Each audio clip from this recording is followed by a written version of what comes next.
Vocês sabem que, por falar em busca por técnico, né?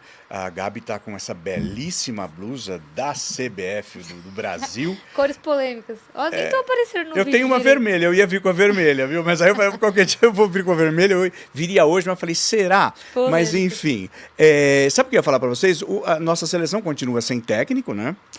Tô falando do Palmeiras porque o Abel foi citado, são 35 dias sem técnico, gente. O nome do Abel surgiu nos últimos dias como uma opção, né?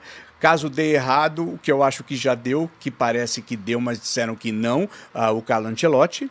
Parece que vinha, isso, né? não vinha, acabou fundo, né? Como se diria, né? Tem que ver o acordo com... na verdade, ele teria que se ajeitar com o Real Madrid, né? Então, e eu ouvi até papo que esse não do Ancelotti ainda não é 100%. Não é um Exato. não. Não é um Acho que não saiu na 100%. SPN, se eu não me engano, que não era um não. Aqui, ó, segundo a ESPN, a CBF vai esperar Ancelotti até o Real Madrid não ter mais chance nenhuma no campeonato espanhol. Faltam 5 jogos, o Barça tá 4 pontos à frente nessa classificação. A grande verdade é que o Edinaldo amarrou uma corda no pescoço quando ele deu um prazo, né? Para conseguir ter um técnico na próxima data FIFA. E aí agora Dia com esse 28 prazo... de maio é a convocação, né? Exato. E aí agora com esse prazo curto, ele começa a se enrolar ali, né? Esse que foi o maior problema. Acho que a seleção deveria ter um técnico já na próxima data FIFA, acho que sim.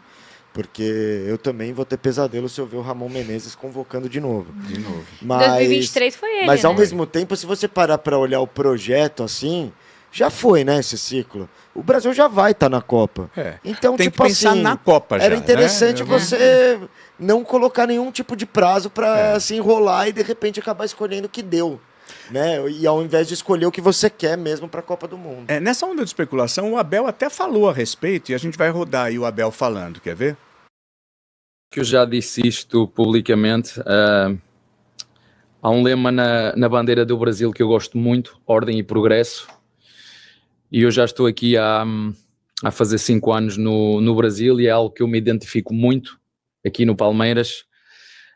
Ordem e progresso, é isso que nós fazemos aqui dentro. Claro que é uma honra ver o teu nome associado a uma das melhores seleções do mundo, mas eu acho que também é claro e sabido para todos. Tenho contrato com o clube, o meu foco é total e absoluto com os meus jogadores, o meu compromisso é total e absoluto com o Palmeiras e não te posso dizer muito mais nada do que isto. E pronto, é isto. E pronto, é isto. Pronto. Eu vou colocar um quadro, vocês podem comentar isso, inclusive, que ele falou, mas assim, ó, a gente tem, vamos lá, os 3 candidatos principais citados em tudo isso. Eu estava até falando com a Gabi aqui antes da gente entrar no ar, que a gente não sabe mais o que é fato, o que não é fato, o que é especulação, o que realmente é informação, mas vamos colocar um quadro ali com os 3, Abel, Jorge Jesus e o Carlo Ancelotti. Falando ali das condições, né? Por exemplo, o Abel, acabou de falar, no Palmeiras desde outubro de 2020, tem contrato até 25, né? Dezembro. Jorge Jesus, eu gostaria dele na seleção, posso até depois falar por quê, depois eu explico. No Al Hilal, desde julho de 23, né? Isso, eu não estou chegando aqui, mas tem contrato, mas parece que não vai rolar mais, né? Ele parece lá. que já vai embora. Já está até certo, falaram dos Menezes, dos dias irem para lá. Que coisa louca. Eu já fiquei... Tem até um papo do próprio Ancelotti, né? Fechar Talvez também. E tá ali o Ancelotti. Tem contrato também até junho de 26, mas vai ficar meio dependendo de... Janchera, quem te agrada daí? Vai, se pudesse... Esses 3 dos sonhos. Se você quiser acrescentar um quarto, acrescenta. Vai, pode tudo aqui. Desses 3, eu gostaria do Abel. Do Abel? Porém, um nome que não tá aí, que eu acho que muito pouca gente falou, que eu gostaria, e eu posso até explicar o porquê, é o José Mourinho. Porque eu acho que a seleção precisa de um cara muito bom taticamente. Tá, entendi. Porque individualmente a gente é bom, mas não tá conseguindo jogar. Os caras não conseguem jogar. Rodrigo, Vini, não conseguem jogar na seleção que eles jogam no clube. Então a gente precisa organizar esse time, a gente precisa organizar taticamente a seleção. Que a gente não é organizado, é uma bagunça a nossa seleção. E nós temos bons jogadores. Pô, a gente pega o meio de campo, Bruno Guimarães, falar que o Bruno Guimarães não joga é sacanagem. O cara é um dos melhores da Premier League. Então alguma coisa ele tem. Mas precisa estar organizado. Então eu acho que precisa de um treinador que organize taticamente a seleção brasileira. Que daí o individual vai começar a aparecer. O que vocês acham, Bira, Gabi? Bom, Desses acho 3 que a gente colocou. Se fosse para escolher um dos 3, eu escolheria o Carlo, né? como Ancelotti. como a primeira opção. Porque eu acho que é isso. Ele já conhece os caras lá também, trabalha no Real Madrid com muitos deles. E eu acho que ele tem esse jeito meio imponente que a gente precisa, de um cara pra botar Alguém a ordem. gigante, né? Alguém grande. Exato, né? um cara grande que a pessoa vai ter que olhar pra cima pra olhar pra ele. Só que assim, é complicado, a gente fica esperando, já tomou um não, e pô, a gente tá esperando o cara faz quanto tempo, sabe? É feio também pra gente como a principal seleção do mundo. Tudo bem que estamos patinando aí pra perder esse posto. Ainda temos 5 títulos, mas, pô, faz um tempo que a gente não é a primeira seleção, né? E então, se fosse pra escolher entre os outros dois, eu escolheria o Abel. Só que aí tem outra dificuldade, que é a questão do Palmeiras jogar o Mundial. Ele não vai sair antes do Mundial. Não é possível que o cara renovou até o final do ano, pelo menos. Não vai sair antes do Mundial. E aí, se o Edinaldo quer alguém pra convocar dia 28 de maio, não sei se o Abel sairia antes de ir para os Estados Unidos, entendeu? Entendi. Aí eu acho mais complicado. Mas, entre eles ali, eu escolheria, entre o Jorge Jesus e o Abel, eu escolheria o Abel. Você também E é aí Abel? você Fala, pega o Jean. trecho da fala do Abel que ele fala da bandeira de ordem e progresso. E aí eu já acho que ele já dá uma indireta que ele não vai.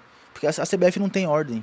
Que ordem tem a CBF? A CBF é uma bagunça. Progresso também a gente não tá vendo nenhum na Ele mesmo seleção. já Na deu verdade, tá um pra bom regresso entendedor, de meia ordem. palavra basta. Ele já falou. Isso é verdade.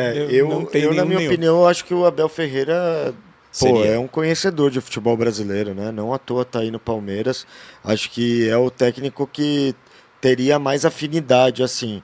Mas, óbvio que se fosse para escolher os 3 estão livres, era o Ancelotti, porque eu acho que o Ancelotti também passa essa organização tática, é um cara que se impõe, como a Gabi disse aqui, de cima para baixo. Acho que e dá uma hierarquizada, assim, na seleção brasileira, que talvez seja importante depois da saída do Tite, né? Que acho que foi um cara que conseguiu também passar uma hierarquia, mas que acabou, né, tendo problemas ali, principalmente no ciclo de Copa.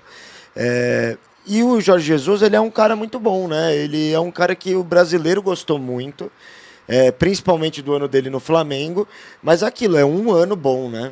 É um ano bom no Flamengo, e a gente tem aqueles tipo de jogo com aqueles jogadores que talvez numa seleção brasileira precise de tempo para colocar aquela ideia e não de 3 treinos para um jogo, como as convocações de seleção, né? Aquela vivência toda. A minha dúvida com o Ancelotti é, será que ele, por conhecer principalmente os jogadores mais veteranos, que ele gosta e tal, ele não vai chegar aqui e aí fazer aquela coisa super convencional, pega Marquinho, coloca lá atrás, aí chama, fulano, coloca um pessoal mais velho ali, não sei. Era a minha única dúvida. Eu acho que ele faria exatamente isso. Eu acho que eu acho sim que ele também. colocaria o Casemiro de novo Casemiro, na volância. Eu acho. Mas eu acho que é tudo numa ideia de organizar para que Vini consiga... Tipo, fecha a casinha, pra vamos tirar o melhor organizar do isso Vini, aqui. para tirar o melhor do Rodrigo, Tá. que ele consegue extrair isso deles no Pode Real ser. Madrid, e que os técnicos da seleção não estavam conseguindo por falta de sustentação mesmo ali no meio de campo, né? Eu acho que acaba espetando muito, né? Pelo menos o Dorival espetava muito, tanto o Vini ali numa ponta, o Rodrigo na outra ponta, o Rafinha pelo meio, mas era aquela coisa meio engessada, né? Eles até trocavam de posição, mas eles continuavam ali. No Era mesmo no mesmo esquema. espaço, exato. Eles não flutuavam,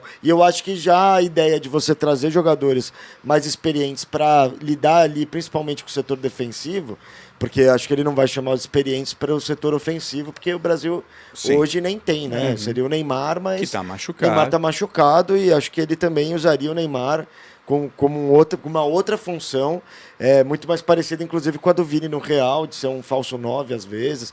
Acho que ele conseguiria trabalhar assim, mas eu acho que ele pensa em trazer esses caras justamente para liberar Vinícius, Rodrigo e ter o melhor desses jogadores, que são muito bons e, como o Gia falou, não estão conseguindo render. Bruno Guimarães. Eu, dentro da minha ignorância futebolística, vocês são melhores do que eu nisso, sabem mais, eu fico tentando entender o que acontece e não consigo entender o que acontece. Essa desorganização que faz o time não jogar mesmo. Né? E é difícil de entender também, Zé, porque o futebol também ele é muito dinâmico, né? O jogo muda muito durante os 90 minutos, então eu também acho que é muito difícil a gente ficar cravando tudo em estaca, né? Nessas análises e tudo mais, porque de fato teve jogo com o Dorival que o Vini conseguiu render, o Rafinha conseguiu render, só que de fato o coletivo estava abaixo. É verdade, aqueles amistosos, né? Exato. Assim que o Dorival estreou, Que né? O Endrick os foi muito amistosos, bem. O Endrick. eu acho que o o jogo teve um que o Rafinha foi muito bem, eu esqueci agora contra quem foi nas eliminatórias, foi o único que o Dorival foi bem. Acabou com o jogo, tu não mano, foi tipo 3-0, sei lá. Teve um que o Sávio jogou bem, quando é que foi também? Um que o Savinho, né? É isso, tipo, ele até tinha algumas, mas é aquilo, o coletivo tava muito abaixo.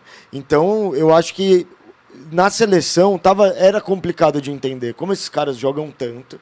E eles continuam ali sem desenvolver o melhor deles, né? Que teoricamente seria onde eles tinham o melhor, né? Que eles estão jogando só com gente que fala a mesma língua, tudo amigo, da mesma geração. Os caras treinaram juntos, jogaram em seleção de base, jogaram contra no Brasil. Tipo, eles estão em casa ali. Ali era para eles estarem confortáveis. Arregaçando, né? Só que tem algo que não tá deixando eles confortáveis. Aí acho que é isso que levou a mudar um técnico e tentar agora achar um cara que consiga trazer essa organização para eles ficarem confortáveis e desempenharem melhor.